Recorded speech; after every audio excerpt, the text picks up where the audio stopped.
Welcome back to Raceweek Illustrated Garage Talk. After a 3-year absence from the racing scene, Lavonia Speedway in Lavonia, Georgia returned to action as the North Georgia Speed Plant played host to 3 big feature events as part of late model Mania. Our Dave Wiley filed this report.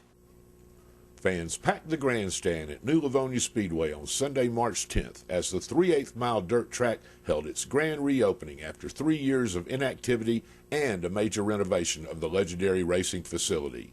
It was the 3rd and final day of Lavonia's late model Mania as 3 sanctioned racing series held big check payday features. First up was the Fast Track Late Model Series. 24 competitors took to the track with $3,000 on the line for the winner of the 40-lap event.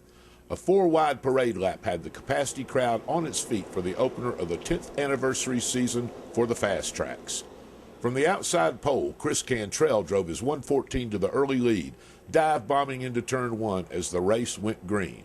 Hartwell, Georgia's Parker Herring in the 27 was 3 car lengths behind at the end of lap 1, with Augustus Clay Knight moving into the 42 into 3rd as the rest of the field battled for position.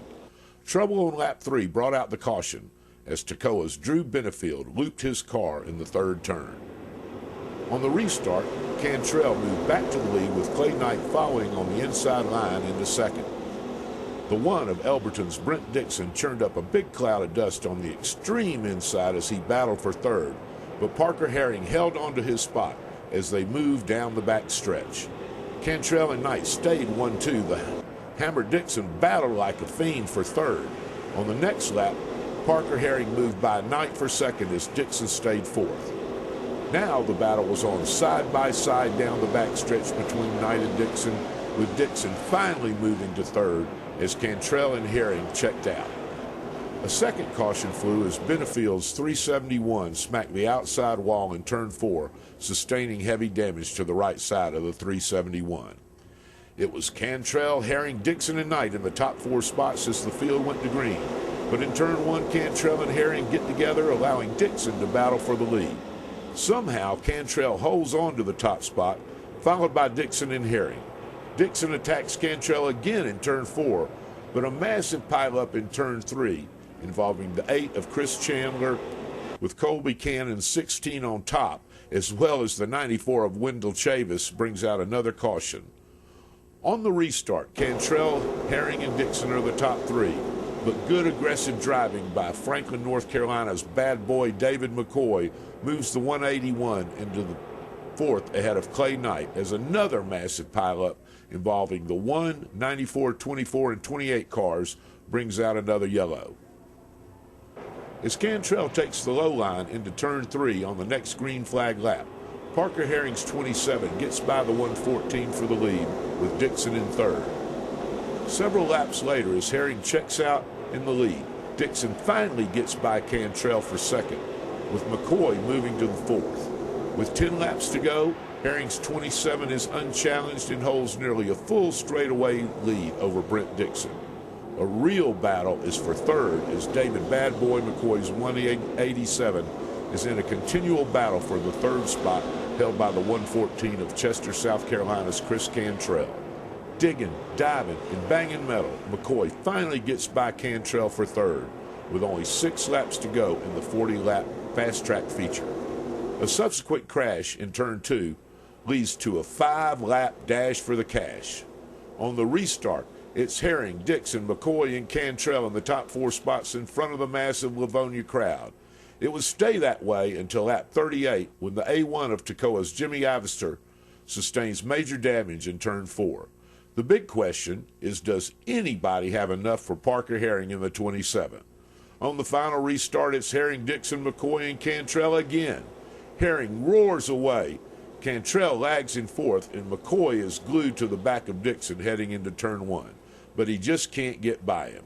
Parker Herring takes the checkered flag with Brent Dixon, David McCoy, Chris Cantrell, and Lee Cooper rounding out the top 5 in the fast track season opener. Let's hear from the winner. Yeah, my car, I think I was geared a little bit higher than Cantrell. Cantrell could get me off the go, but my car would get better on the long run. We kept having a lot of caution, but I know if I could keep 2nd and get some long runs, I might could do something with him. But Brent was right behind me, and he was pushing me too. And everybody was fighting for equal ground. Well, that's fantastic. Well, tell us, how does it feel to win this thing? It's a real honor to win this race since Lavonia's come back. You know, they've done a lot of improvements here, and they got the track shaped. They brought a bunch of people in, and that's a real honor. After 2 botched starts and 2 big pileups on lap 1, along with technical race receiver issues, the Southeastern Late Model Sportsman feature finally got underway at the new Lavonia Speedway. Kenny Collins, Ethan Hunter, David McCoy, and Gus Simpson led the field to the green flag. Hunter, Collins, and Simpson are the top 3 heading down the backstretch before, unbelievably, another spin-out in Turn 2 brings out the caution before even 1 lap is complete. Race officials make the call for a single-file start as the Lavonia crowd grows just a bit impatient. Collins, Hunter, and Simpson lead the field out of Turn 4 single file. The 3 cars would stay as the top 3 for 9 laps as Collins catches up to the back of the field. Collins' 1 car takes the outside line around the 73 of Chris Nickerson heading into Turn 4. Hunter's 15 goes low and draws alongside Collins as the 2 head down the front stretch. Collins hangs on to the top spot as Nickerson slides wide in Turn 1. As the leaders head into Turn 3, a big wreck in Turn 4 threatens to collect the top 2. The 53 of Chad Puckett, J.R. Hedden's 1X, the 17 of Lee Collenbach, and Bobby Sexton's 99 are the culprits, and the red flag stops the field to sort things out. Collins and Hunter are again the top 2 as the field goes back to green flag racing. It stayed that way until lap 14, when a dust-up in Turn 1 collects the 11 of Gus Simpson and the A1 of Jimmy Ivester.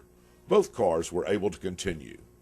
Collins, Hunter, the Boo car of Josh Henry, and Randy Dillard's 51 are the top 4 as the race hits the midway point of the 30-lap feature.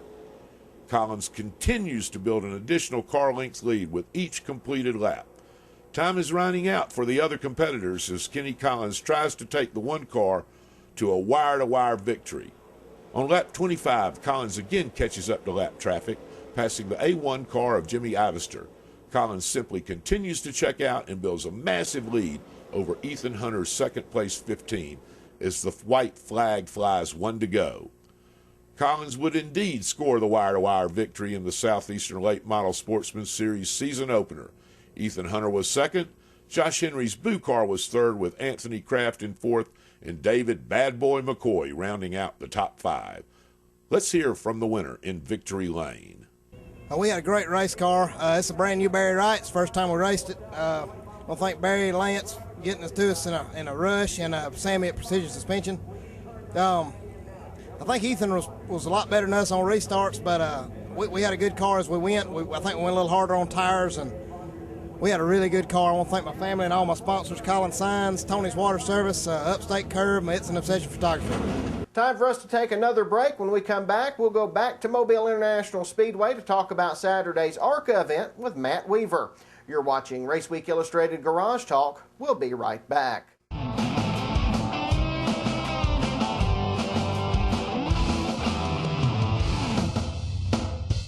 From the dirt roads of yesterday to the super speedways of today, you can see the history of auto racing at the Georgia Racing Hall of Fame in Dawsonville. See the beginnings of modern stock car racing from the moonshiners to today's young guns. See the cars the legends drove. Take a walk through the Hall of Fame and visit the Elliott Family Room where Dawsonville legend Bill Elliott's trophies are on display. All that's waiting for you at the Georgia Racing Hall of Fame, 7 days a week at 415 Highway 53 East in Dawsonville. Whether you're visiting the area or this is your home, for family fun, make your plans now. Head to Phonopolis Family Fun Center. Go-karts, bumper boats, bumper cars, water wars, mini golf, inflatables, spider zone and climbing wall, laser tag, mini bowling, a huge snack bar, and tons of great video games. The kids will have a blast, and so will you. Don't forget, with advanced reservations, Phonopolis has lots of group packages available, and they'll host your birthday parties too. Phonopolis Family Fun Center, Highway 441, Banks Crossing, Commerce. Are you temporarily short of cash and you need to keep the bills paid? Or maybe you just need a little extra until your tax refund comes in? I have the answer for you. MoneyMax Title Pawn. With a clear title to your car, you can be in and out of Money Max in a matter of minutes. And no credit check ever. Money Max Title Pawn, 2293 North Elm Street in Commerce. Let's go racing Saturday, March 30th, when the Pro Late models invade the famed half-mile oval in Jefferson, Georgia for the Larry Fleeman Memorial. And kids, you do not want to miss the helicopter egg drop on the front stretch with candy, prizes, and more. All divisions will be racing. And that's the Larry Fleeman Memorial, Gresham Motorsports Park in Jefferson, Georgia. Be there.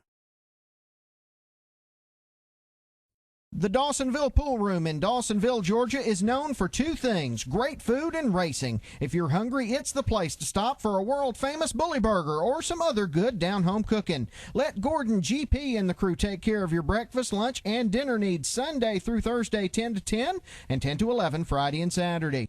Check out the huge displays in honor of Bill Elliott, Raymond Parks, and Georgia's other racing heroes. That's the Dawsonville Pool Room, East 1st Street in Dawsonville. We'll see you there.